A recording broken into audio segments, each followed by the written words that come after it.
बोतल असली मद नकली गंजाम जिले में दिनकु दिन चोरा मद बिक्री वृद्धि पाउथबा बेले सरकारी मद दुकान में बिक्री होछि नकली मद।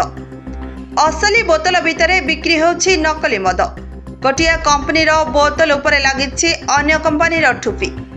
एभली घटना देखा मिली गंजाम जिला बुगुड़ा ब्लॉक करसिंगी विदेशी मद दुकान में।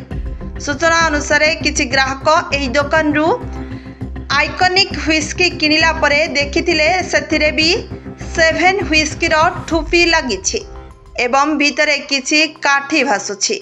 एने ग्राहक दुकानी को कहबा परे से कहले आउ गोटे बदलाई नहीं जाओ। एही खबर सुनी किछि लोक सेठारे रुंड होई अबकारी विभाग को खबर देथिले। खबर पाई बुगुड़ा पुलिस, बुगुड़ा अबकारी विभाग और भंजनगर अबकारी थाना इन्स्पेक्टर डम्बरुधर हरिजन सेठारे पहुंची तदंत करने सहित सीसीटीवी एवं दुकान जांच करी परीक्षा पाई किछि सैंपल संग्रह करिसेंती।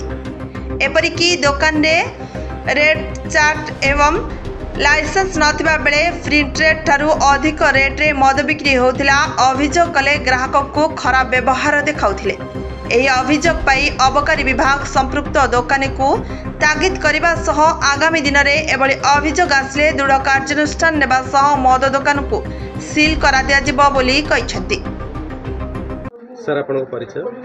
मुना Dambarudhar Harijan, inspector of excise Bhanjanagar. Sir कौन को हाँ मुझे शुणिली आम करसिंग एफएल सब गोटे डुप्लिकेट माने जड़े आमर कस्टमर गोटे हाफ साइजटा नहीं आइकन से टीपी अलग लगी कम्प्लेन देती। तो खबर पाइला मात्र मुझे आसिली आटा को भेरीफाए कली। एक्चुअली से कंपानी लेवल आटा को आम लेबोरेटरी पठेबू जदि टेस्टिंग से खराब मद आसे ताले आम कार्य अनुष्ठान ग्रहण करूँ।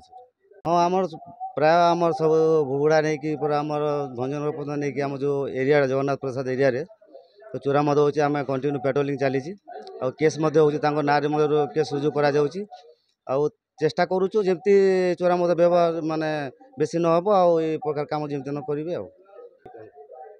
नहीं अलरेडी लगी बारकोड आम से रेड चार्ट गुड़ा लगी बर्तमान से कौन कलर फलर दुकान कहते लगे लगे।